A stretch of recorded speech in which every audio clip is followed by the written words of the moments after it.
Hinduism सार्वजनिक बाजार बन गया है. People are claiming children who never existed. Yeah. Just in the last 10 days, there is one vlogger type of person who went and washed her feet. She is not a Hindu, she is a Muslim. She went and washed her feet in the temple pond of Guru Rohit Arya. Only the murti of Sri Krishna is supposed to be bathed in that pond. So they had to do purification. I'm just saying, if this was a Hindu doing a similar act of desecration in a Muslim shrine or any other shrine, what would have been the reaction? Everybody is humanity above all. वो हमारे लिए ही लाजमी है, और किसी पे ये लागू नहीं है. Now the point I'm making is, this is not something that has started now. As we go along, I can show you that this propaganda has been going on for nearly at an intense level for over 50 years. Since the 70s, this kind of anti-Hindu propaganda has been going on, especially in the audiovisual media. Ganpati festival is going on, so the person goes over there and he's buying the murti from a Muslim. And the Muslim, of course, because Hriday itna vishal hai that he says, oh, if you feel you cannot buy from me, then buy from somebody else. And so his Hriday is even vishaler, so he says, no, you must have had good intention. Now, of course, that created controversy. He also deleted the video. Like the first person, he also apologized. And actually, Muslims should feel bad about this, because idolatry is strictly forbidden. 11 years, the pace of movement is glacial. Hindu society cannot afford this glacial forward movement. We expect much more from our Dharmasthala. Is a symptom. That is what I am pointing out. It is a symptom of the relentless encirclement and the relentless vicious probing at us. Trying to find out, okay, where can we bring this down? Where can we bring this down? And to say that rapes and murders were happening. Younger people, the younger generation, my generation, my parents' generation, and the generation before that, I regard them as the three most faltu generations of Hindus ever in human existence. They have let down the Hindu society so badly. We are being ringed by our enemies and they are constantly probing for weak spots. हमारे यहाँ ज्योतिष परिहारम इस प्रकार के चीजों में विश्वास है.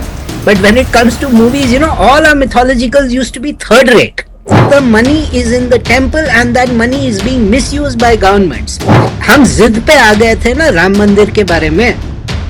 हम जब सिर्फ जिद पे आ गए थे कि we don't care, we don't want to hear the arguments, we don't want to hear the counter, we don't want to hear about history. ये राम लल्ला का जन्म स्थान है और यहाँ हम मंदिर वही बनाएंगे. All the money must be spent purely for the Hindu community, for Hindu charitable purposes only. No social justice, society के डेवलपमेंट के लिए, विकास के लिए जो होना चाहिए उसके लिए टैक्स भरते हैं सभी. वो पैसा सरकार वहीं से ले, हिंदू मंदिरों का पैसा ना ले. Welcome everyone to the special episode of Swadharma, where we dive deep into the matters of faith, culture, and current events affecting our society. I'm your host, Shurajit Dashgupta, and today we are tackling a story that has gripped Karnataka and beyond, the whole nation, to be accurate. The recent controversy surrounding Dharmasthala, one of the most revered temple towns of the nation. For the uninitiated, I must state that Dharmasthala, located in the Dakshina Kannada district of Karnataka, is home to the ancient Sri Manjunatha Swami temple, a symbol of harmony between Hinduism and Jainism, managed by the Hegde family for generations. But in July this year, shocking allegations emerged from a former sanitation worker named Mahesh Shetty Timmarodi, who claimed he was forced to bury hundreds of bodies of women and minors who had allegedly been raped and murdered in the temple premises between 1995 and 2014. These claims sparked widespread outrage, protests, and calls for justice, leading to the formation of a special investigation team, or SIT, by Karnataka police to probe the matter and carry out exhumations and raids if needed. However, the story took a dramatic turn in August. The complainant was arrested on charges of perjury and misleading the investigation after inconsistencies in his statements and documents were uncovered. He later confessed to being part of a paid conspiracy to defame the temple. Additional claims like that of an elderly woman named Sujata Bhatt, who said her daughter went missing in Dharmasthala, and these allegations were debunked when it was revealed she did not even have a daughter. The temple's Dharmadhikari, Virendra Hegde, strongly denied all allegations, calling them baseless and patently false. This saga has not only raised questions about misinformation and possible disinformation and conspiracies, but has also ignited political debates with figures like Union Minister Prahlad Joshi accusing the Karnataka Congress government of mishandling the issue and even sponsoring attacks on the Hindu faith. Some have pointed to foreign-backed smear campaigns using AI-generated content to target Hindu institutions. Meanwhile, spiritual leaders like Nityananda from Kailasha and Suttur Swamiji have voiced support for Dharmasthala, stressing the need for faith to prevail over falsehoods. As the dust settles, with the SIT continuing raids and rising tensions, this controversy highlights the fragility of sacred spaces in the face of modern misinformation and disinformation campaigns. Joining me now to unpack this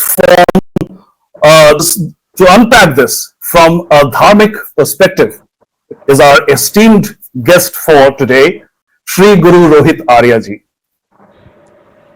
Let's engage you, Sri Guru, with questions that have been disturbing the Hindu community for a while. There are about 10 odd questions, open-ended questions that I have prepared for this interview. I have structured them to build from the controversy's facts to broader spiritual and societal implications. And I'll try to keep this podcast-like format very insightful. So if there are further questions that arise out of how you respond, then they will obviously follow as and when needed or if needed. Sri Guru, over to you. So as a custodian of Dharma, how do you view the initial allegations against Dharmasthala and the subsequent revelations that they were fabricated? And what does this say about the sanctity of our temples in today's world? We have heard enough about national security, but what is this nation, Bharat or India, if not a civilization, and how can there be national security without our civilizational security? Sri Guru, over to you. Om Shivachidambaram. Namaste to all. My first reaction when I heard this was, this is too bizarre to be true. You know, when something is too good to be true, you shouldn't believe it. And when something is so insanely bizarre as this, what is this? Is this some kind of TV serial? Dexter Morgan का TV serial है क्या कि 100 burials हो रहे हैं, nobody knows, and then in this completely nautanki tamasha when somebody in a mask is making these allegations and we are supposed to take it. And in the introduction you said that it became a national issue. Unfortunately, it became an international issue. Our usual suspects, or rather I should say our usual culprits, BBC, CNN, Al Jazeera, they began beating the drum about this.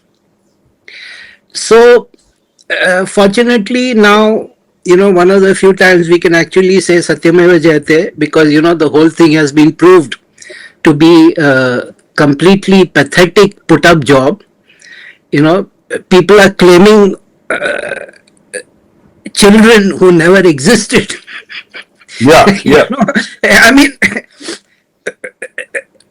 so in terms of fact, why my question is much deeper than the facts of the case, which have now proved to be bunkam. Though there is one issue, that what is the credibility of those investigating or the state government that they are going to trace this back to source? That is a question that many people have been asking. Political leaders have been pussyfooting around it a little bit, I think, except for Annamalai. He asked that question. And everybody has, of course, condemned the fake, made-up nature of this. But my question is deeper. It's much more worrying to me. Is that why did this get so much traction? Why was there this ease of belief in this whole episode? It is such an ugly story. It is so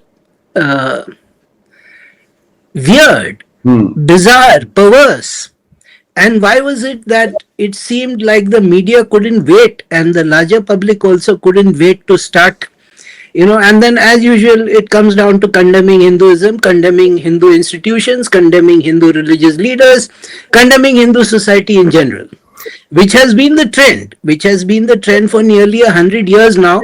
The average Hindu is not educated about the fact that we are under constant attack. We are being ringed. We are being ringed by our enemies, and they are constantly probing for weak spots. Just in the last 10 days, I don't know. I mean, I'm just giving you as an example of the atmosphere that is already prevalent and the kind of pressures that are on us. Just in the last 10 days, there is one vlogger type of person who went and washed her feet. She's not a Hindu, she's a Muslim. She went and washed her feet in the temple pond of Guru Ayur. Only the murti of Sri Krishna is supposed to be bathed in that pond. Nobody else is allowed there. Yes. Yeah. So they had to do purification. I'm just saying, if this was a Hindu doing a similar act of desecration in a Muslim shrine or any other shrine, what would have been the reaction? And why has the reaction been so muted? There has been a complaint made. And what action has been taken on that complaint? Nothing. The person deleted the video. In Pune, a person makes an Instagram reel where, Ganpati festival is going on. So the person goes over there and he's buying the murti from a Muslim. And the Muslim, of course, because, Hriday itna vishal hai, that he says, oh, if you feel you cannot buy from me, then buy from somebody else. And so his Hriday is even vishaler. So he says, no, you must have had good intention.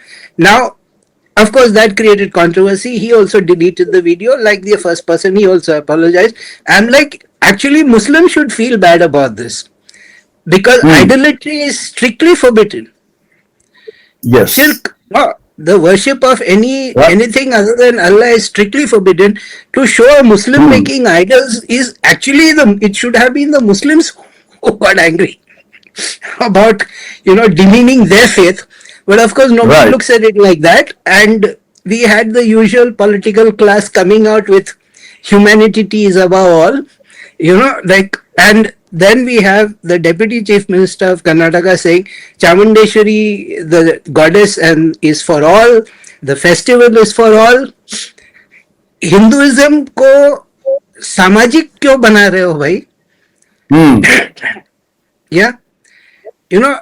Okay, this was then somebody caused a controversy on Twitter by saying that Onam is not for Hindus, is not about Hindus. Onam has nothing to do with Hindus. Now, taken individually, they may look like trivial. People without much mental balance have said some things, but taken collectively, look at how these are probes, which is what our people don't understand. They are probing to see where is the point of weakness. Where is the point of weakness? In Kerala last year, an actress, a Christian actress, tried to go into a temple and she was told, no, you cannot. So she went and put into the visitor's book, humanity is above all. Everybody is humanity above all, वो हमारे लिए ही लाजमी है और किसी पे ये लागू नहीं है. Yeah. Now the point I'm making is this is not something that has started now. As we go along, I can show you that this propaganda has been going on for nearly at an intense level for over 50 years. Since the 70s, this kind of anti-Hindu propaganda has been going on, especially in the audiovisual media. But the willingness, I refused to comment on it when the whole issue broke out. I refused to comment because it smelled to high heaven to me. But on the other hand, I did not want to jump the gun, say anything premature, because just in the slight off chance there was something to it, then it would look bad. Then it would look like we are being partisan. The Chief Minister made a statement that inadvertently proved to be true. He said that let there be a probe. If it is proved that they are innocent, then Dharmasthala luster will increase. And if it proves to be true, then justice will be done. So in that sense, he was right. Dharmasthala's luster has only increased. But Dharmasthala, again, we must understand, Dharmasthala is a big aak mein kata for many people because it is not under government control. Yes. So a lot of people in Karnataka are openly saying that this is just a conspiracy to try and take over the management. Just like something or the other is always done with Chidambaram too, because they want to take over the temple, the management of the temple. And you see, we don't understand. We are not aware of the forces massed against us. सिर्फ एक राजीव मल्होत्रा की किताब लिखने से और YouTube video बनाने से कुछ नहीं होने वाला. We need to be more aware of the things, of the pressures on us. We need to be aware of how we are being encircled. How every festival season there are direct attacks on our faith, on the sanctity of our faith, and how they are constantly trying to erode the difference between Hindu and non-Hindu. If everybody is a Hindu, then what is the point of being a Hindu? You understand? These things are part of that larger movement. And that is what I want people to understand. I want people to understand, please do not look at this in isolation as a one-off aberration. These are all parts of well thought out plans of the inimical forces, the missionaries, the foreign, this thing. But usually it is the missionary, the conversion agenda people. These are, demean Hindu institutions, Hindu spiritual institutions, demean Brahmins, demean Hindu cultural and religious practices. You can see how, once you begin to view with that lens, you can see how it all fits together. And these are no longer coincidences, these become evidence. And I want people to look at the things that way. I want people to look at it that way, and for heaven's sake, ask more from your elective representatives also. Yeah, we had BJP government over there 3 times. 3 times in the manifesto it was promised that Hindu temples would be removed from government control. What happened? Nothing happened. Whereas the other side is getting full bang for buck, full value for money for their vote. Yeah, also Dasera festival is inaugurated with a non-Hindu, because again Dasera is not for Hindus only, it is for everybody. Yeah, so Hinduism सार्वजनिक बाजार बन गया है. Like I wanted to use another word, but I'm not using it because this is a family channel. I don't want to use that other word. But we have been made into one open marketplace where anybody and everybody can come in. No, that's not how it is. If you do not believe in the tenets of the faith, then you do not come in and you do not participate. And we need that to be very clear. We need our people to be very clear, which unfortunately is lacking. Swayambodh, Shatrubodh, dono thenga. Literally. Yeah, I think that's enough of an open. So the civilizational security that I spoke of in the first question, obviously our civilization is not secure, but there is another thing that cropped up from how you answer the first question is that the control of place of worship. Yeah. And that, as you said, that the Karnataka BJP government, as and when it got three chances, it failed. It was abject rank failure. So there Yes. cannot be any excuse for that. No, But there cannot be. there was one thing I'll that say one crossed my thing. mind. I'll say one thing about that. At the moment, there is a little change in the narrative. There are, after 11 years, history is being presented in a correct way. Movies like Kashmir Files, Bengal Files, we'll get into Bengal Files some other time. That's also Right. very important.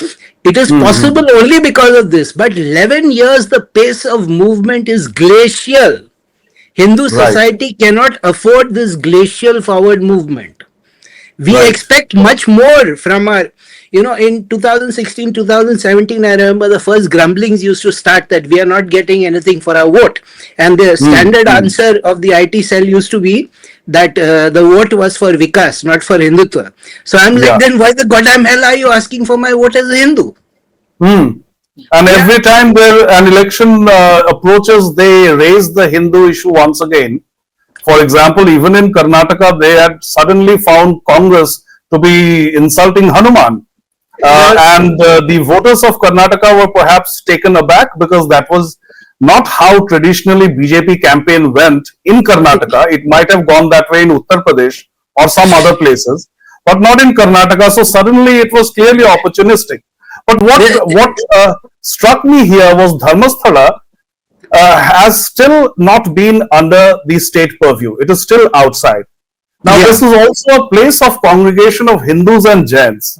And right. Jains happen to be one unique, not just rare, but unique minority that never has had a civilizational clash with Hindus. Correct. We can't say that even for Buddhists, No, we because can't. especially the Ambedkarite Buddhists, the less we say about them, the better. Yeah, that's Uh, new. That's Right, new. That's right. what classical So theism. maybe because of this confluence of Hinduism and Jainism here, where Jains are a minority community, maybe the government is a bit circumspect about controlling this place of It's worship. perfectly possible. It's perfectly possible. Also, Jains tend to be quite affluent, so nobody wants to Mhm. tick off the people with resources. It's Right. perfectly possible.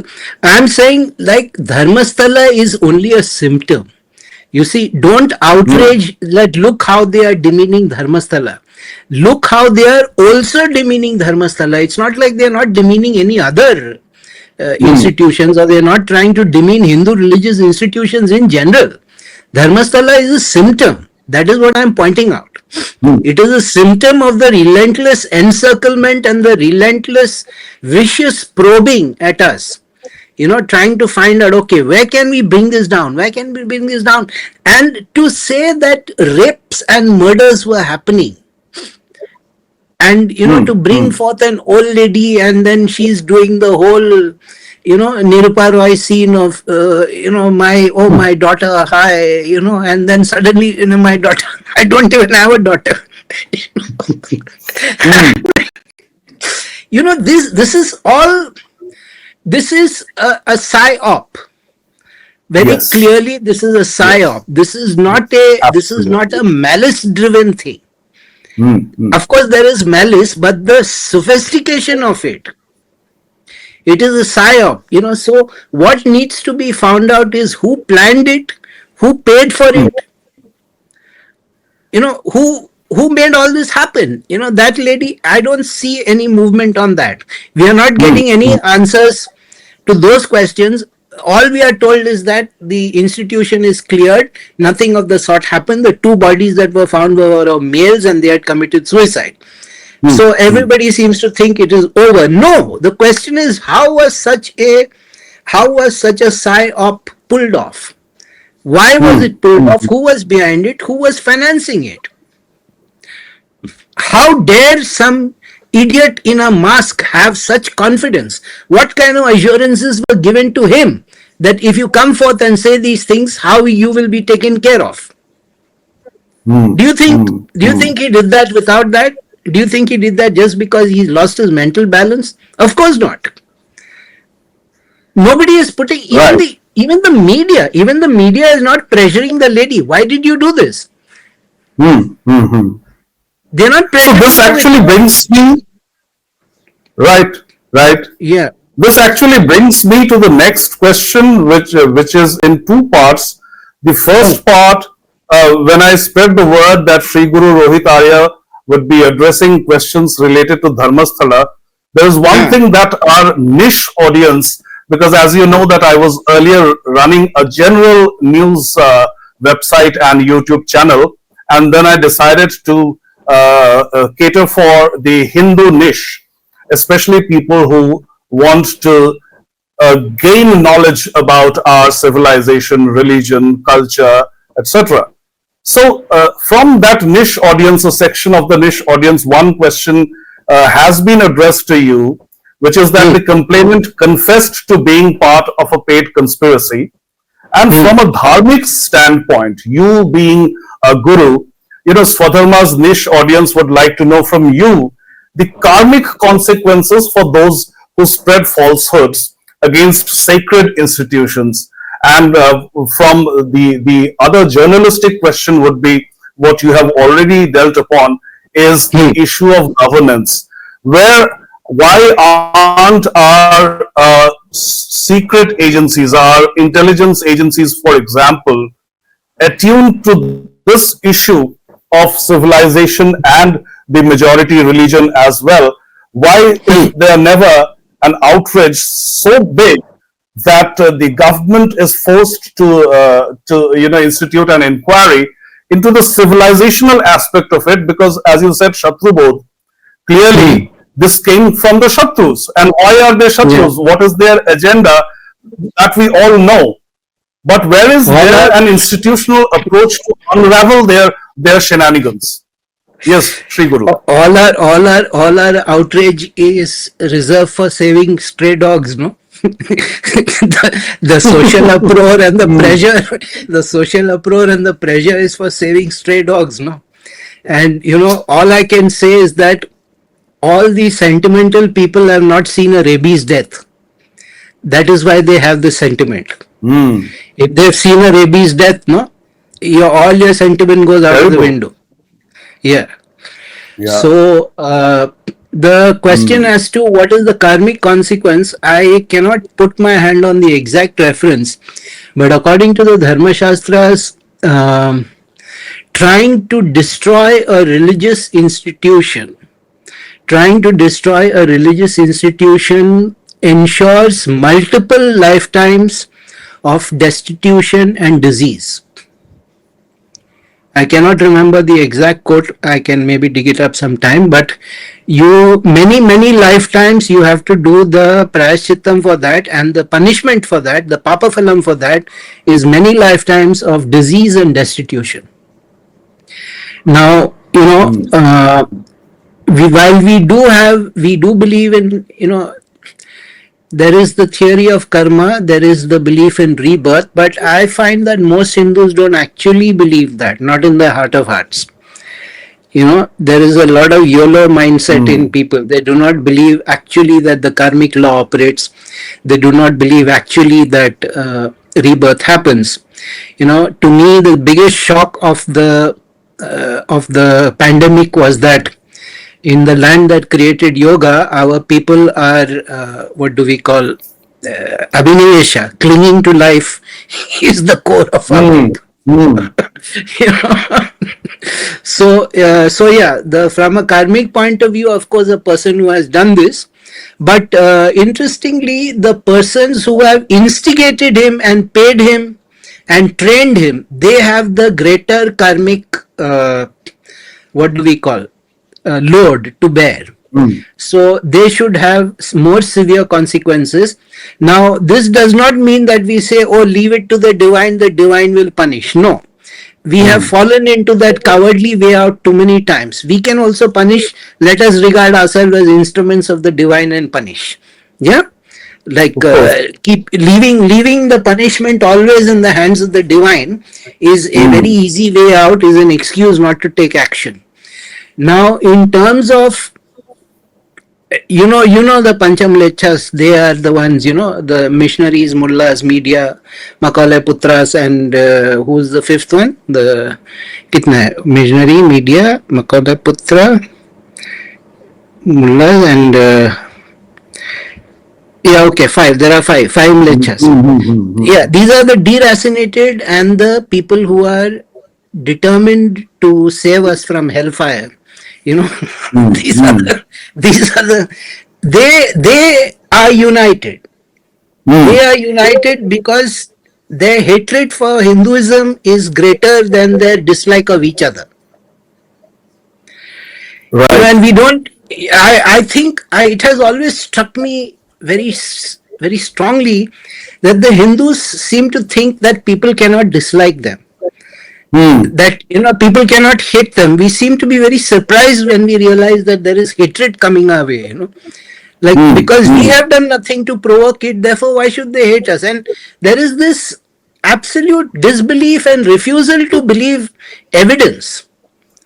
No matter how much evidence you put in front of them, there is this whole naivete that is just unbelievable.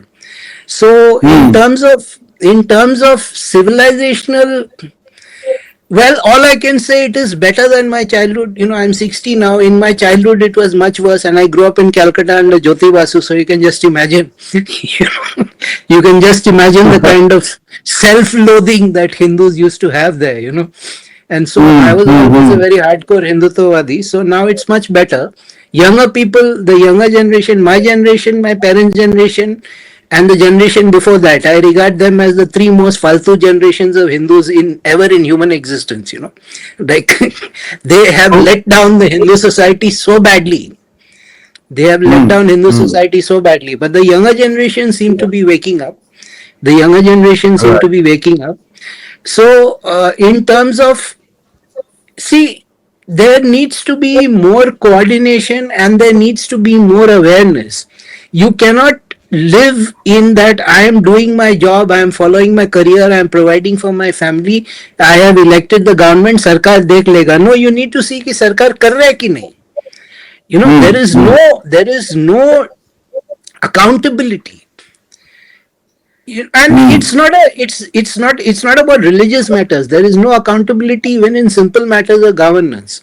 I still remember a whole bunch of terrorists came by boat from Pakistan, shot up all of Bombay for many days, and then that government gets re-elected, and the man who was home minister when that action was taking place was reappointed as home minister. Now, if there's no consequence, for such an absolute failure of governance, why should they change their behavior? We do not expect anything. Whereas, look at the Karnataka minorities get complete value for their vote.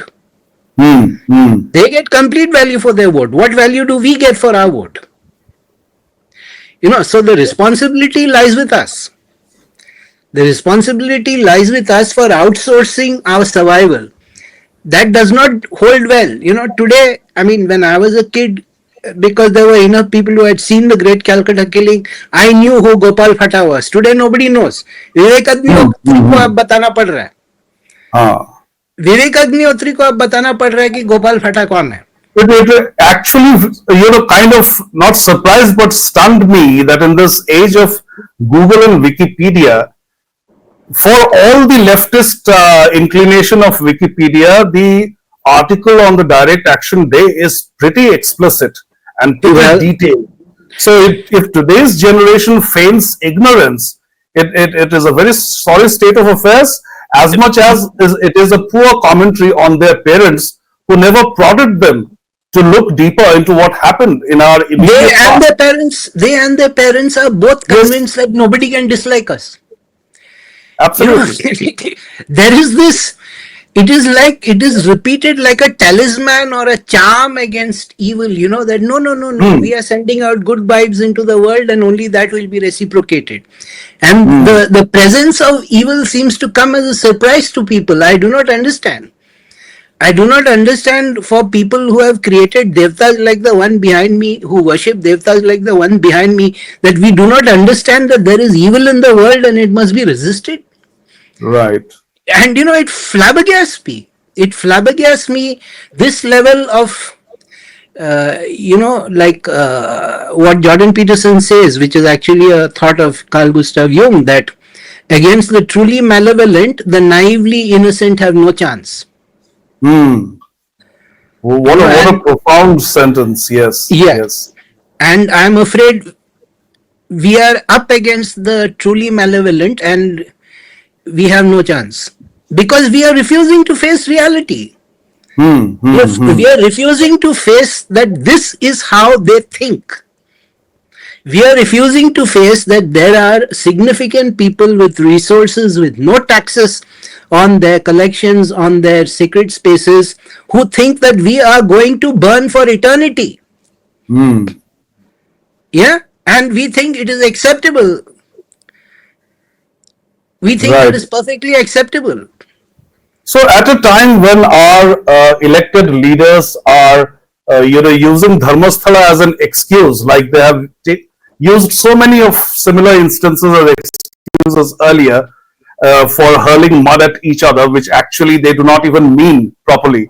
So, how should devotees and spiritual leaders like you, like Nityananda, like Swamiji of Dharmasthala, or a very, I might say, as you pointed out, very few sane voices in the political sphere, like Annamalai.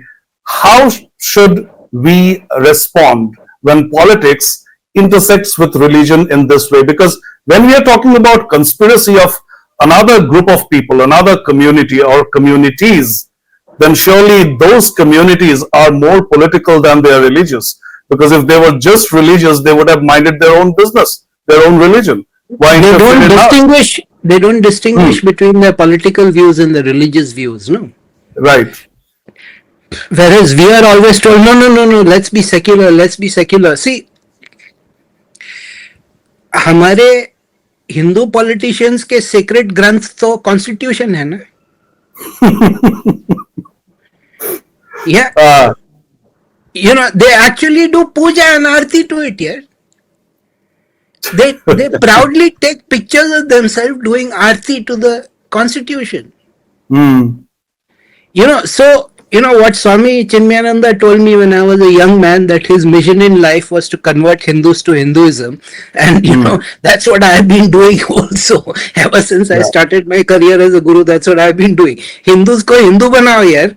Hindus ko we do not have any sense of. Let me ask you a simple question, Surajit. Except for one or two Swamis, who I will name, can you recall any English-speaking spiritual figure coming out and openly saying it is best to be Hindu? Sadly, no. Yes. Here is the. Then what is the point of being a spiritual leader? What is the point of, अपने नेता को छोड़ो, अपने नेताओं को छोड़ो, उनका तो प्रिंसिपल तो कभी कभी उनके आसपास भटकता है. तो उनको छोड़ो. Our spiritual leaders, our supposed spiritual leaders, are reluctant to say that we are the best religion. Please come and join us. True. So what do you expect when this lack of confidence is there? Do you not see that the attacks, the audacity, the temerity to attack such a revered, Manjunatha Swami, that shrine, and Manjunatha, the saint who's associated with that shrine, he is of such a dimension that it is incomprehensible to understand how great he was spirituality. And these rascals, these asuras, have the audacity to attack and try to demean that shrine. What does it say about us? I'll say one thing. जो regional language के gurus हैं, they are much better at this. They are much better at being confident and assertive.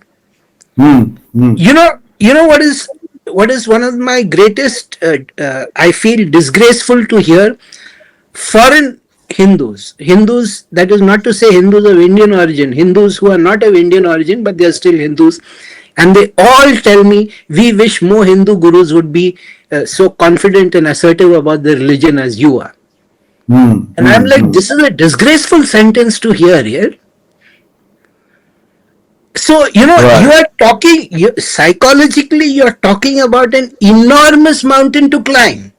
We cannot even say, come and join our religion. Our religion is better for you. Utna bhi courage nahi hai, ya utna, I think they don't even believe it. Right. When you had the invader's sword at your throat, it was perfectly valid and reasonable for survival to say all religions are the same, all that kind of rubbish. अब तो नहीं है ना. अब बोलने में क्या तकलीफ है? Supreme Court orders, somebody says Sanatana is dengue plague, Supreme Court orders the arrest, nothing has happened. Yeah, he is left with a very mild rebuke. That's it. Nothing has happened. So I am saying, how long will we keep blaming colonialism and oppression and inherited trauma, all of which are correct? Right. But Anand Ranganathan has written that book, Hindus in Hindu Rashtra, 8th class citizen, that we are 8th class citizens. Why are we putting up with this? Why are we accepting this? Why are we not asking our elected representatives? Why are you not standing up for us? Why are we not asking our spiritual teachers, why are you not standing up for us? Nityananda, he's a very controversial figure. Yeah, I purposely took his name. Yeah. let him be controversial. Yeah. Only What about all the gurus they will all come and give a generic statement, this is very unfortunate, this is that, this is that. I want any one of them to say, some of them are the ones who are saying yoga is not Indian and all yeah. Why can't Hindus say, yes, we think our religion is the best, just as all other religions say? Right. What is the problem there? Do you believe we are the only country which has developed technologies for enlightenment and liberation, and you're ashamed of that? और कोई चारा नहीं है. If you want to be, what is that statement that the Catholic Church used to have? Outside the church there is no salvation. They used to have a statement. Yes. Yeah. It was in Latin. It was a pretty nifty statement in Latin. I'm forgetting it. Ex something nulla salus. That was a extra ecclesiam. Nulla salus. Ecclesiam is the church. Yes. Yeah, outside of the church there is no. So I am saying extra Sanatana Dharma, nulla liberation.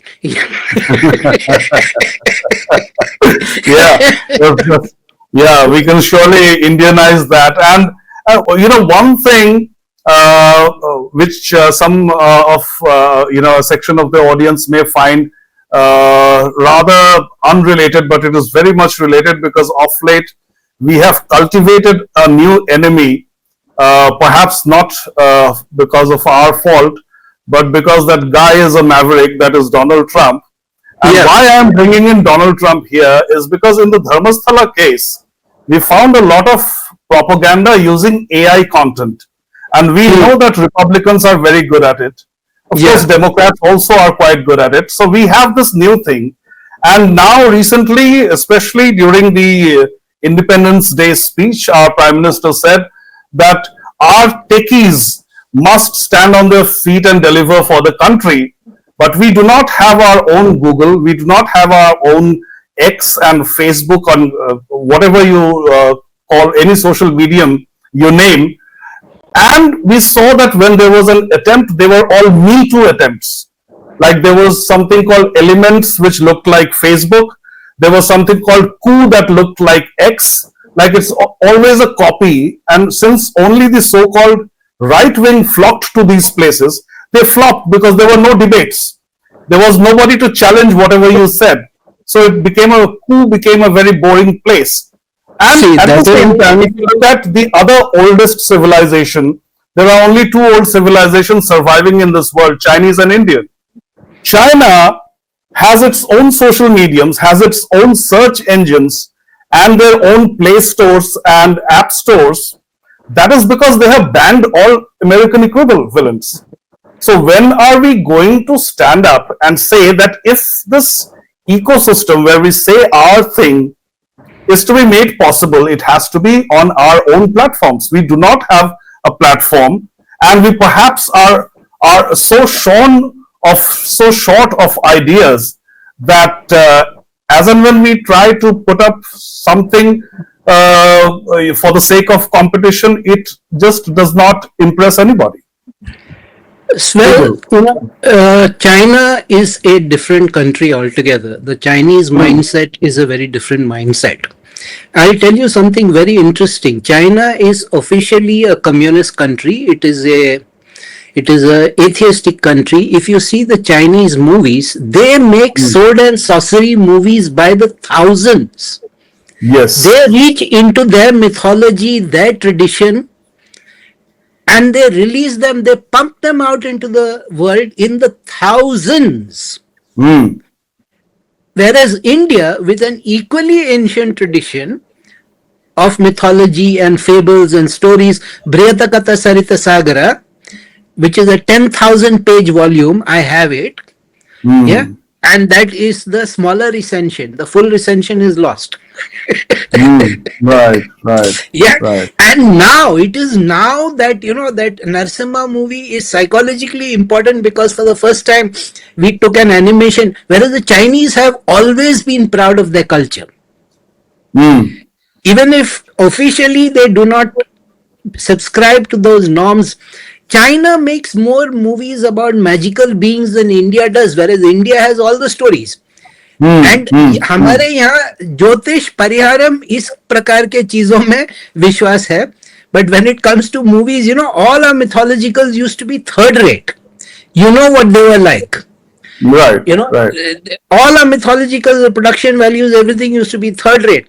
Whereas China went international. What is that? That tiger dragon movie that they had. Yeah. Crouching Tiger, yeah. And yeah.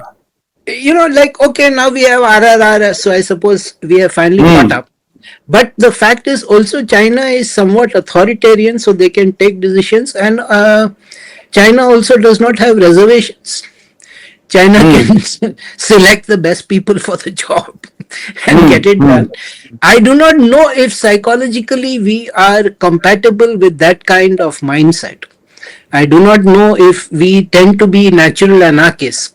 I do not know if we can be like them, but the Chinese at least have never been anything but Chinese. They are very clear about that. In history, we read a term called dividing the Chinese melon, where all the colonialists had different chunks of what is today such a very big territory. Of course, they did not start with this much. They had varying degrees of expanse and contraction, just like ours. Like we had huge kingdoms under Ashoka, not so big under the Guptas, but then again under Akbar there was again a lot of territory. Aurangzeb was constantly fighting. Be that as it may, with this similar kind of a background, as you rightly said, that from such division the Chinese coalesced together, and even though we were less divided, if you consider the French and Portuguese territories in India, they're pretty small. A Chandan Nagar or a Pondicherry there, and a Goa here. Other than that, Which, the mainland China was divided in a much worse manner than ours. Yet they coalesced together, and we from more or less a position of mainland India was intact, and yet at a psychological level, we just dispersed in different directions. So the question here is, when we are so confused, when we are so disoriented, a question that often comes is that if you look at the places of worship as kind of custodians of our culture and civilization, besides being religion, and that faith is shaken to such an extent that sometimes we refuse to question it and hold anybody accountable. How do we rebuild that trust? Is there anything in the scriptures? This actually comes from a part of our audience who were told that you will be our special guest in this show. So they sent us this question saying, please ask Sri Guru if there is any way we can rebuild our trust in our temples and other places of worship.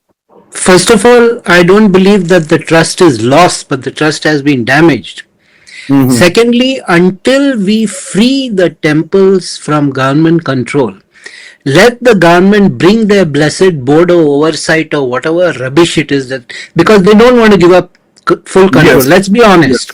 Yes. Let's be honest. But we cannot have the situation where revenues, where money donated by the Hindus is spent on non-Hindus. End of story. Right, we cannot have that. We cannot have that. We have to become very stubborn about it. हम जिद पे आ गए थे ना राम मंदिर के बारे में. हम जब सिर्फ जिद पे आ गए थे कि we don't care, we don't want to hear the arguments, we don't want to hear the counter, we don't want to hear about history. ये राम लल्ला का जन्म स्थान है और यहाँ मंदिर, हम मंदिर वही बनाएंगे. वैसा ही जिद we need that our temples must be freed. If our temples are freed, of course there will be mismanagement. Do you mean to say churches are not mismanaged? The Muslim community, Jain community, their religious places are not mismanaged? There must be mismanagement. Right. But at least the money will be mismanaged by Hindus for Hindu purposes. Yeah. Once we have that revenue, then we can also compete in the field of education and in the field of healthcare. These are the two major avenues through which conversion happens. Right. Yeah, we can set up our own not that those institutions are not set up, they are set up. Rich temples do that, but you know the way, if you just go to T.R. Ramesh on Twitter, on X, and you follow his timeline, you will see how Hindu temple revenues are looted and used for all kinds of rubbish, and he's all the time he's in court fighting against. Right.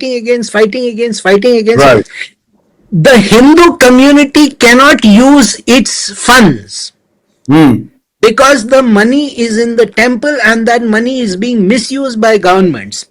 So if the government wants to make a board oversight and they want, they have all these silly notions, these social justice notions, they want all that, but first of all, no non-Hindu allowed. That we must draw a line in the sand firmly. No non-Hindu under any circumstance allowed. And then all the money must be spent purely for the Hindu community, for Hindu charitable purposes only.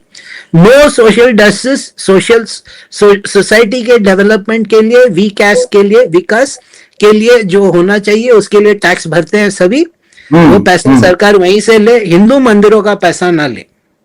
बिल्कुल. This is not a priority for Hindus. I cannot tell you like what is wrong with people, and then I hear people saying that they are afraid that the temple will be mismanaged, so they themselves don't want it to go, and then all these spurious arguments like the Brahmins will then stop anybody. एक तो कोई ब्राह्मण है नहीं इतना powerful. Second, Tamil Nadu में 40,000 मंदिर है, only 25% of them have Brahmin pujaris in them. People don't know basic facts. Right. And then serious arguments. These are all. So I would like to. But in terms of I want to finish that point about the trust in the institutions. Once they see that education is being developed, healthcare is being developed, Indian culture, research institutions can be funded. The biggest problem we have no intellectual counter argument. Ek Rajiv Malhotra kitna karega? He understands the problem. We don't have the intellectual pushback. If you notice, all the people pushing back tend to come from an engineering background, and they are all doing this for the love of the Dharma. That's true. They are all doing this for love of the Dharma. It's not an institute. We need think tanks. We need people in positions of power. Recently, they were complaining that the IAS is getting filled with people from an engineering background, and I was like, thank God, humanity se to nahi aa rahe. Yeah, this anyway we have seen for a long time that there is a very clear ideological divide between science and art streams. Yeah. and mostly the kind of Hindus who have risen in Yeah. the past Science. 11, 15 years, they have come from science Science. backgrounds. Like Anand Ranganathan, you have named, is a Yeah. microbiologist. J. Yes. Sai Deepak, he is an engineer Correct. turned lawyer. Correct. And unfortunately, we are not getting many historians like Vikram Sampath, for example, Vikram is who a miracle, or Meenakshi Jain, like, Meenakshi Jain. yeah. Meenakshi Jain, of Yeah. course, she has been a Yeah. professor of history in Yeah. Delhi University, one of the colleges, and she has Hmm. written some wonderful books as well. Yeah. But the I would like to broach a few examples to get from you whether these could be the models of retrieving temples from state control. One Hmm. is, of course, the humongous response that devotees of Ayyappa Swami showed in Kerala. Lakhs and lakhs of people pouring into the streets. See, let us be very clear. Nothing happens. The government and the judiciary do not respond until they see street power. Right. So we need to take that risk and come out. And for that, we need better organization. The problem is, as soon as there is any Hindu movement, the RSS comes and takes it over, and then same DNA ka retardation starts up. Right. It is. In this case, RSS had to retract its position held between 2006 and 18. Yeah. Well, the absolute bizarreness of it is that 1 in 3 Hindu households in Kerala is an RSS member, and the RSS is the least influential in Kerala. Yeah. Yeah, it is I mean, anyways, let us not get into the RSS. It is not coincidental that the English translation of Rashtriya Swayamsevak Sangh translates into National Self-Serving Group, like so.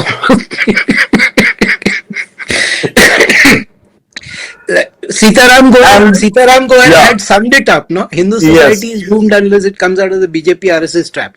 See, do not look to politicians to save you. Build institutions. Build institutions, support institution building, support intellectual building, and support people who have the courage to come out onto the street. Where are your street fighters? Right. Where is your Gopal Bhatta today? Support people who have the courage to do these things back. The ease with which we are fragmented into caste, language, region. Is it that easy? Now, I'm not saying don't be proud of your caste, don't be proud of your language, don't be proud of your region. All those are wonderful things. I am personally very much gung-ho about all of those. But there is a larger Bharatiya identity also, no? वो भारत का भी एक identity है ना, एक हिंदू का भी तो एक आइडेंटिटी है ना, या सनातनी, whatever you wish to call it. And why so?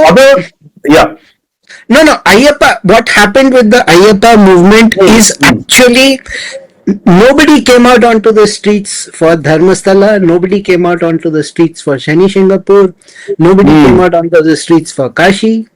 No, people did come out onto the streets for Ram Mandir. I remember जब Advani का रथ यात्रा था, and so unfortunately our Indian political and legal establishment responds only to mass movement. So you need to have people come out. You need to have people come out, and also the bias of the media has to be mercilessly called out. The bias of the media, the bias of the educational institutions, they have to be mercilessly called out. Especially education, our respect for teachers has been weaponized by the humanities and turned against us. I would regard the liberal arts and the humanities as the greatest threats to Hindu civilization today, because they are all woke and Marxist now. They hate Hinduism with a passion, and those people should be regarded as plague agents. The respect that we give, if somebody is a humanities professor, they should be treated with contempt. They should not be treated with any kind of respect. I'm sorry to say this. No, all of us should do it as a habit. As a habit, when somebody says that they are a professor in some course which ends with studies, you should tell them that's pseudo, that's a fake, That's a fake. That's a fake discipline. It's not a real thing.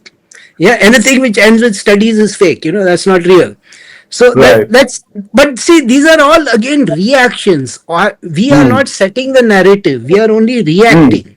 Yeah. Another case of another temple that I wanted to bring before you and ask whether that could be another model. Of course, we just discussed, Shabarimala. Now the other case is of the Padmanabha Swami temple, also in Kerala, Correct. which mercifully the Supreme Court returned to its Sevadar family.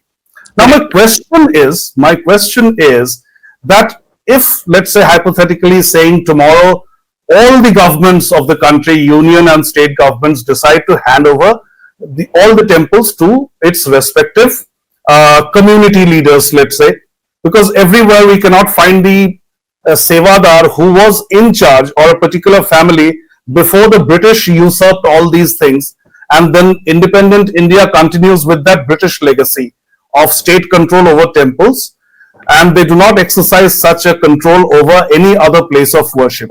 Only Hindu places of worship are under state control.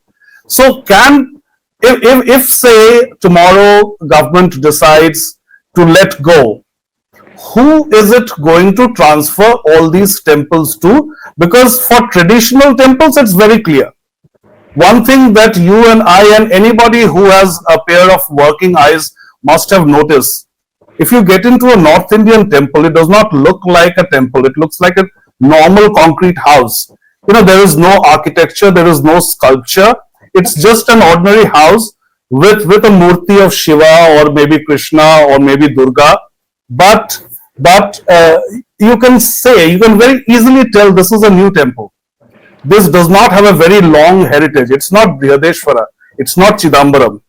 If you just walk into a temple of Delhi or let's say Jammu, and obviously we have had 800 to 1000 years of invasions to blame for that, because of course, if we look at the Ashok Stambha, the quality of iron used in that, it has weathered centuries of rough weather and nothing has happened to that iron. So obviously, even in North India, there used to be a glorious, preservation of our religion, but all that is obliterated. That is gone. So, what happens in cases of Hindu temples in North India, for example? Who does the government hand it over to? That is why I am not too opposed to the idea of a board, of a managing board or a managing committee. That you get scholars, you get priests from the locality. See, it must be all local sourced. It must be prominent people of the locality, which will inevitably make it political. So then you will have people contesting like a political election. They'll contest to get there.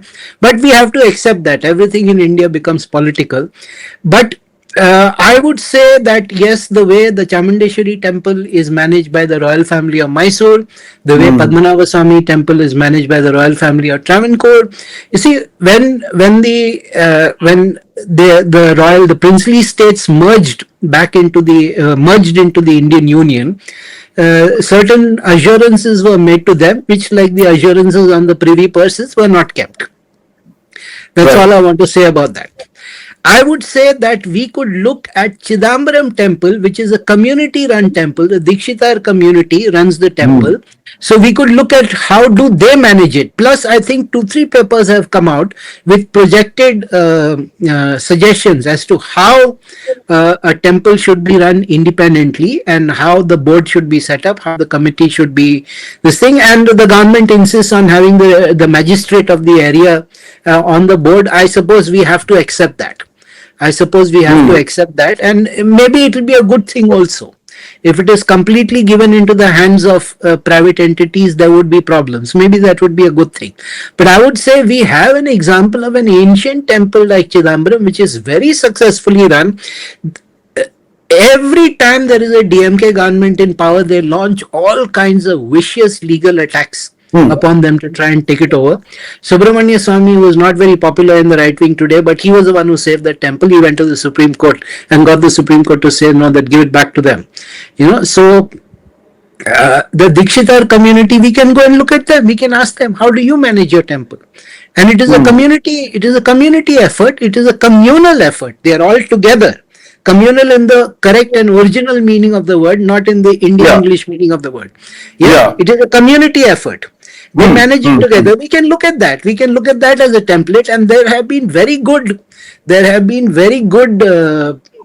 what do we call? There have been very good papers come out on how this is to be done. So it is not like the thought has not been put into it. There has been a very good book where somebody found an old text which described how the temple committee was set up in the agamas. We can try and modernize that. We can try and modernize that and do it, but it must be local. You see, recently, because of me, this is something I don't talk about much, but I'm very proud of it. Because of me, many people independently have started reviving defunct temples. Hmm. Temples which have been abandoned, they repair it, and so one of them came to me for some advice, and one of the pieces of advice I gave him, which he said later proved to be very valuable. I said all the money for repairing that place and rejuvenating, doing Kumbhabhishekam should come from the local community alone. Hmm. Then only there will be buy-in. Then only there will be that sense of responsibility. Then only they will feel this is ours. So, in terms of how this is to be done, I do not believe there is any problem at all. Because Hmm. even if suppose there were no papers, suppose there were no idea, just go to the Dikshitars of Chidambaram and ask them, how do you run this temple? They've been running it for thousands of years, no? Yeah, our temples before the British took them over and then our Bharat Sarkar took them over, all the people were not sitting with their hand under their bum, no? They were managing those temples, no? Kanchipuram had 3,000 temples, still does. And they were not running on tourism, which is the other thing that gets my brain on fire, when I hear all these proposals to increase tourism in these temple towns. Tourism is like a plague, it is like AIDS and leprosy on a town.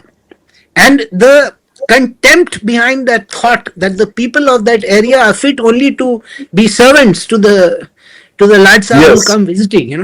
And it's also like reducing our deities to toys and playthings and exhibit items. As Saidi says, it does not remain darshan, it becomes pradarshan. Whenever people tell me that शिवलिंग को तुम दूध डालते हो वो waste है, I say that is because that is an atheist argument. For you it is a stone, to us we have consecrated it, it is a living thing. It is something that is alive, it is something that is vibrant, and it is according to the rules of the agamas and the shastras. We know what we are doing. This is required. So you are ignorant, shut up. Don't talk about things you don't understand. Right. Yeah, so, okay, he's saying it's time to finish recording. No, in fact, I have two questions. So very quickly, as we spoke about handing over the temples. I have time. Please continue. Yeah. Okay. Yeah. So we have just two questions. One is, of course, when we are talking about the authority that should get back the temple. How do you think, I'm almost tempted to ask, and I will ask it even if it's an uncomfortable thing to ask, which is how well, as an authority or a management body, did the Hegdes manage Dharmasthala? Well, I can say that I have heard many disquieting things. There have been, but then almost always when there is an established family or an established trust, you hear there is a lot of people who say negative things or they have issues. But one of the reasons why this controversy erupted so easily was there was already some sort of receptivity to the fact that things are not well. There have been many allegations. It is only very fair to say that nothing has been proven, but there have been many allegations that things are not as they should be. But that can be said about anything. Almost any public organization in India, we will say it is mismanaged, it is badly run. So just on that basis, to pull the whole thing down, to pull something down that is so ancient, I would be very reluctant to go there. I would be like, no, that's not a valid argument. But I'm not saying that the argument is not made. People have made that argument. So that is why that oversight committee, while generally I am not in favor of the government meddling with things, that oversight committee may not entirely be a bad thing. There might be some good to it. And I don't see how else it works. For instance, let us talk about North India. Now you draw a line from Afghanistan to Orissa. It's like there has just been a delete button pressed. अगर कोई मंदिर बचा हुआ है तो वो forest में, वनों के अंदर, या caves, some remote inaccessible place. Otherwise the rest is all being wiped out. So the entire tradition itself is wiped out. Whatever are the northern agamas are all gone. Whatever are the shastras are all gone. So there has to be, like usually what they do when it is time for Kumbh Abhishekam, they call people from the south and they come and they do the pujas and they restore. And we have stopped building in stone. That is again another problem. I don't know if we cannot afford it or what. I'm sure we can afford it. We have plenty of rich people. We should start rebuilding in stone. We should start building temples in stone again. And then depending on because the agamas, the rules of the agamas are lost. People are allowed into the Garbhagriha, which always jitters me badly when I see it. Things like that. But we need to train. That is again because see, this is like a closed loop. Because we don't have the resources to train people, we don't have the people to run the temples. We need a set of people who are trained in how to manage the temples. So it will be a process of experimentation for a while, but like I say, it has to be community based effort. If the temple is in a particular town, all the people on that management body should be from that particular town. They should not be from anywhere outside. They should not be from the state capital. It has to be local buy-in, local investment, and then the prominent people, and they must all be Hindus, not cryptos. Nowadays we have that other problem. They claim to have Hindu names, and then the things have become so bad that now I have to actually start asking people, your name is Hindu, but actually are you Hindu? And then they give one sheepish smile, because that happens. Yeah. Christians are doing it. Buddhists who have no faith left in the Hindu way of life, they are doing it. Even if they do not revere the Hindu religion, at least they should consider themselves to be part of the Hindu civilization, with Jains too. But then the way they go about it, for example, the way two sannyasis, two sadhus were attacked in Palghar of Maharashtra, and Anil Deshmukh had the temerity to say that look at this list of assailants, all of them are Hindus. Who knows they are Hindus? Who has certified them?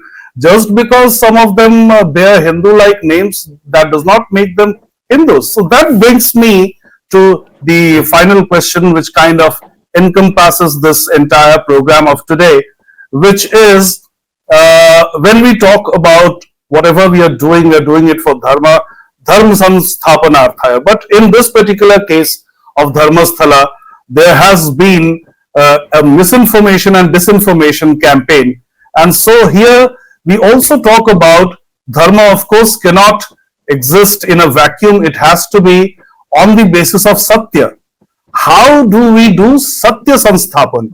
Like, how do we establish the truth in this battle of many hostile groups that are working sometimes separately, sometimes together against our community, against our existence, very existence? What are the consequences for lying? So many people have lied. So many people have peddled propaganda. What are the consequences? Until people have consequences, why do they need to change? Is there any electoral consequence? Is there any financial consequence? Have all the news channels which have been peddling this, have they retracted? Have they said that we are wrong? We apologize for that? Nothing. So, we are talking about establishing Satya, but Satya without Danda, the rod of authority, Danda क्या होता है? इन चीज का क्या दंड है? All this is possible because there are no consequences, no? Right. If a behavior is consequence free, why will the person change it? I am very fond of saying people change when they have to, not when they want to. Yeah, these people have to be all these enemies, the people who make these movies, the people who, propagate subtly demeaning things about Hinduism. I'll give you an example of how the audiovisual media does this. Now this actor, superstar, Tamil superstar Vijay has come into the political domain. Yeah. So a few years back, he made a movie called Jilla. Now, one thing that people don't know about Vijay is that he's actually Joseph Vijay. Joseph Vijay. Yeah, Joseph Vijay. He's yes. Christian. In the movies, his adoptive father is Mohanlal and he's a don. So he sits on the rooftop of his house planning badmashari. Yeah. And जब भी वो बदमाशरी कर रहा है तो मदुरई मीनाक्षी के चारों gopuram, 4 gopurams of Madurai Meenakshi are visible. Yeah. So every time villainous activity is going on, the 4 gopurams. When the hero has his Hriday Parivartan in front of a church. Yeah. Yeah. So this is the level of subtlety. It's the same Diwar stories. 786 number Billa. Absolutely. And the interesting thing about Diwar is that Amitabh does not disbelieve in Shiva. He believes Shiva is powerless. He believes Shiva is powerless to change the poverty of his family. But he instantly believes in the power of the Billa. Yeah. Yeah. You don't see and there are much more. You want more? There is Premnath in Sannyasi. Okay, in Sannyasi at least they showed a good Swami, modeled on Swami Chinmayananda, played by Pran. And there is a song, Ye Hai Gita Ka Gyan, where Manoj Kumar brutally calls out the fake sadhus and sannyasis. But Premnath plays this fraud Swami with an institution, of course, where rapes happen to the sound of bhajans. And he has a Kamandalu, and in the Kamandalu he has VAT 69, and he pours that out to his henchmen. This is the manner of disparagement and demeanment of the Hindu faith, that even a man like Manoj Kumar, and it's a 70s movie, and in 1970 he sought pride in the name Bharat, and in most of his movies, just like Rahul, Shah Rukh Khan's Rahul and Amitabh Bachchan's Vijay, he used to call himself Bharat in most of the films. Bharat or Bharat, yeah. So if we start giving a list, somebody can, Gems of Bollywood anyways does it, but you can do it with all Indian movies. That's true. We actually had an episode on how the mass media has been used, especially Bollywood and other regional language cinema also. Regional language cinema is much worse. Yeah. Regional language cinema is much worse. In Bollywood, you may have noticed whenever the villain is introduced, he is doing a puja or a homa. Yeah? Puja kar raha hai ya havan kar raha hai. Yeah. Always. So, and at all levels, they'll say Tantrik was arrested, and they will not show the picture. And then in the body of the article, you will find that the name is a non-Hindu name. Yeah. And in case it's a film on terrorists, then there will be a good Muslim cop. Of course. To balance that. Of course. Do you know, by the way, that the whole Rahim Chacha meme was created by Veera Savarkar? He was the man who created the meme of Veera. No, I'm not thinking. He actually, in his writings, the whole Rahim Chacha meme came up, So it is as old as the times of Veera Savarkar. 1910.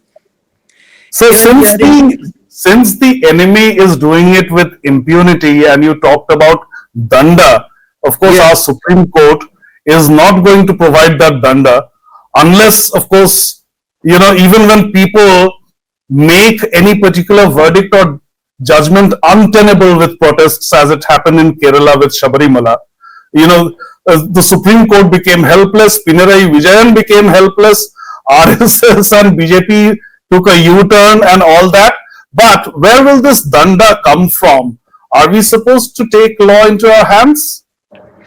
See, I cannot say that because, the social order is very important for preservation of Dharma. Juda from us. Yeah, social order is very important for preservation of dharma. So I Hmm. cannot say that we become, but at least we can be assertive. We don't have to be Right. violent, but can't we be assertive? Whenever you see nonsense like this, now slowly it is happening. When there is some nonsense ad which peddles some fake secularism, social media Hmm. में eruption होता है. You Right. know, when people make nonsense videos, they have to pull down their videos and publicly Hmm. apologize. So to that Hmm. extent is change. But until feet are on the road, Hmm. until people are marching, until people come out and they see, oh, people are really riled up, that you saw like, I understand people feeling I love animals myself. Where if I go to a home and there are pets, I don't even speak to the people in the home. I just play with the pets. But I don't Hmm. want Hmm. stray dogs all over Yeah. the road biting people. Yeah? Hmm. Hmm. Hmm. These are not two incompatible positions.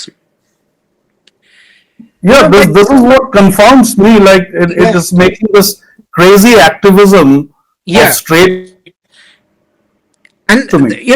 I said that if we had the love for the half that love for the temples as we pretend to love stray dogs, हम तो कब का विश्व गुरु बन गए होते, Hmm. Hmm. No, you see Surajit, we need cultural education. We need cultural education, and मैं तो I keep saying no, Shakti Badao become undeniable. Shakti Badao become undeniable.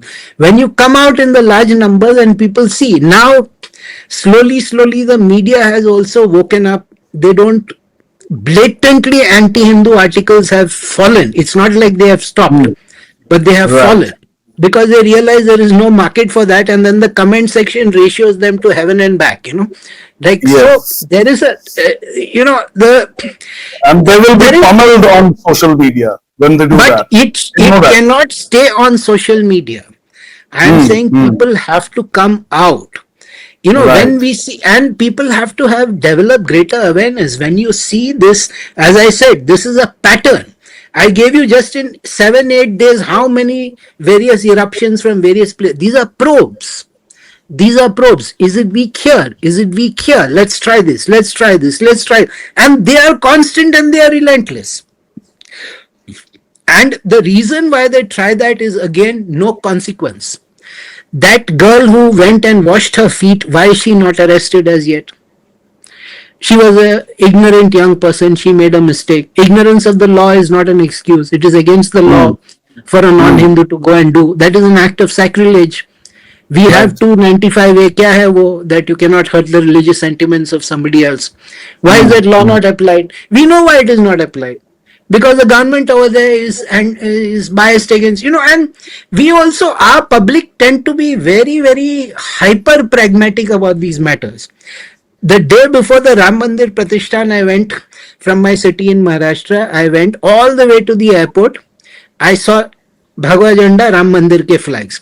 Tamil Nadu में एक भी नहीं. On the Ah. day of the Ram Mandir Pratishtha. Hmm. Hmm. Is that humanly possible?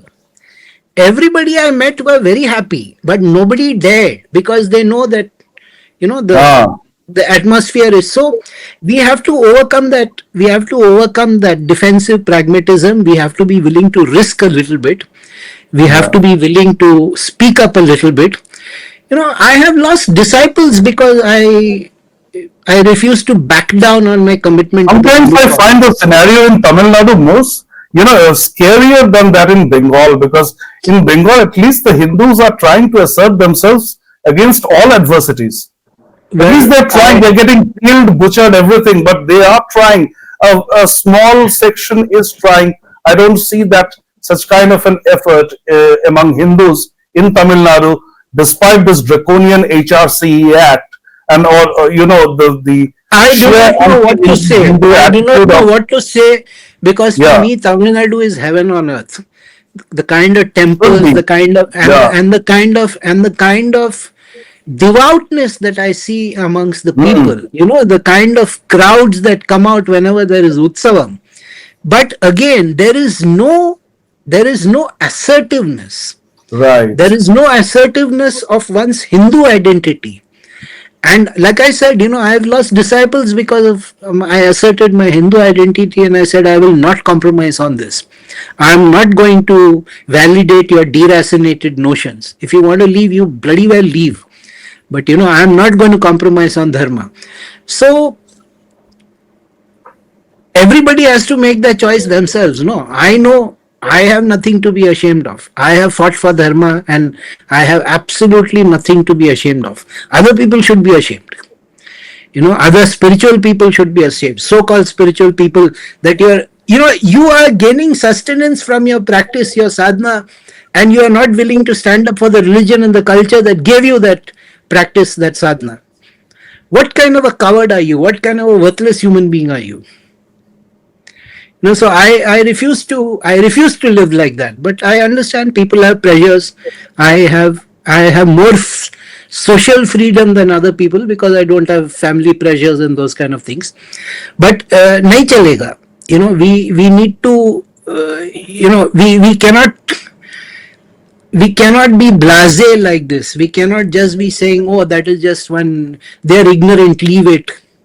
We should not become like them. All the arguments of cowards, But I think, like, kya hai ki you saw how there was a wave coming up for temple freedom and then that was sabotage. Yes. Yeah. So at the moment it is dampened a bit, but it is there in the mind. And just like Ram Mandir, it will revive, I think. It will just like Ram Mandir took time, temple freedom movement also will take time, but it will happen. Because once the idea is planted in the mind, it doesn't go out. So I believe that temple movement, I hope I can see it before I die. Because I seriously did not think that I would see the Ram Mandir before I died, but it happened. Nataraja Kripa, it happened. Like so. When I was young, I was told by some older people that this will never happen. We are a secular country. Ye wo. They scorned me. So when it happened, I made sure to call them up and scorn them in turn. हो गया ना? I told you बनेंगे हम मंदिर वही बनाएंगे अब बोलो अब बोलो they used to taunt us by saying लेकिन कब बनाएंगे नहीं बताएंगे so वो तो है that has been answered. Yeah, but you see, that was not what struck me was the determination. What struck me was the जिद पे आना पड़ता है. Like मंदिरों के बारे में भी जिद पे आओ, because I think the fundamental bedrock for transforming Hindu society is freeing the temples. Right. Because that is where the resources will come from. And the section of Hindus who, of course, somewhat rightfully pointed out the flaws in the way whether Ram Mandir or Kashi Vishwanath was solemnized when that corridor was built in Kashi. But I tell them that 100 years of now, BJP, RSS, Modi will not matter. What will matter is that Ram Mandir is there in Ayodhya, and that will matter. That will, because that generation 100 years from now, or even 30 or 40 years from now. No, I myself don't like the Ram Mandir design one bit. I feel it is not fitting the stature. No, I called it Jila Parishad Jan Sampark Karyalay. It does not befit the stature of Sri Ram. ठीक है भाई, that is the best that could be done in the current stage of social development. That is the best that could be done. मंदिर वही बनाएंगे, हमने बोला, बना दिया, करके दिखाया. Sucks to be you. So Sri Guru, left to you and me, we are having a fantastic conversation, and we could perhaps go on and on, but we are just winding up here.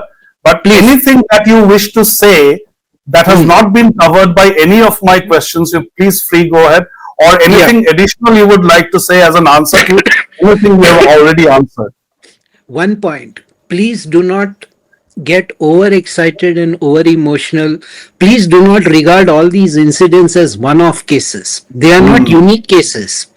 They are part of an ongoing pattern of attack which has been more than 100 years now. So in our responses also we need a bit more maturity, because I see a lot of emotionalism in the response. How can they do this? Hi, inko utha ke patkao, all kinds of, and calls for violence, and these things are not, we are not a people who resort to arson and murder immediately when our religious feelings are hurt, unlike certain other people I could mention.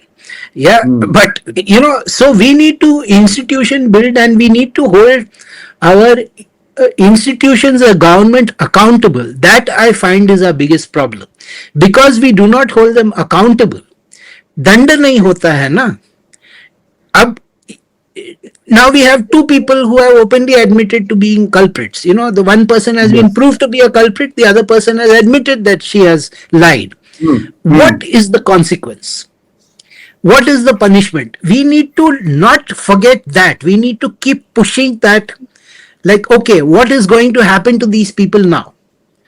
And who were behind them, which is even more important than these two mukhotas who are put in front. Yes. So we should not lose our focus on the real issue. Who financed it? Who set them up? Who trained them? Because this is a psyop. So what was the reason for the psyop? Who was behind it? We should not lose that. अभी कुछ और controversy आ जाएगा 2 दिन में, and then people will forget about Dharmasthala. No, this must be kept in the forefront of the mind. That this kind of thing cannot be allowed. Disparagement and demeanment, नीचा दिखाना Hindu institutions, हम बर्दाश्त नहीं करेंगे. We will not tolerate it. And if we become, जिद पे आने का है ना, I keep saying, no, जिद पे आ जाओ. जिद पे आ गए तो बस गया. Nobody will dare. They dare precisely because there are no consequences. So we have to be assertive as a collective, and we need to build institutions. We need to build. We still have many sannyasis. We do not have rishis anymore. Rishis, maharshis, brahmarshis. We are people. We have people who relinquish, and they go for sadhana and all that. But you consider somebody like Vishwamitra, somebody like Vashishta. They wouldn't have tolerated this nonsense. So why उतना दूर तक जाने की जरूरत नहीं है? Do you think Sri Aurobindo, Swami Vivekananda would have tolerated this? उतना दूर तक जाने की भी जरूरत नहीं है. But then today, like I said, we are in the condition where Hindu religious figures are shy to say that Hinduism is the best religion. तो फिर क्या? अगर इतना भी आपसे नहीं होता है तो फिर क्या? So please understand that, what is that statement in Sanskrit? Daiva durvala ghataka, no? Even the gods are a terror to the, even the gods are a problem for the weak, We are weak. So thanks a lot, Sri Guru Rohit Arya ji, for this very enriching conversation. We hope to have you again as our special guest, as and when a topic befitting your stature arrives once again, and it will. Most the way things are. Thanks a lot. That's my fear. I would want to be rendered irrelevant. I'm afraid I'm going to be relevant for quite a while.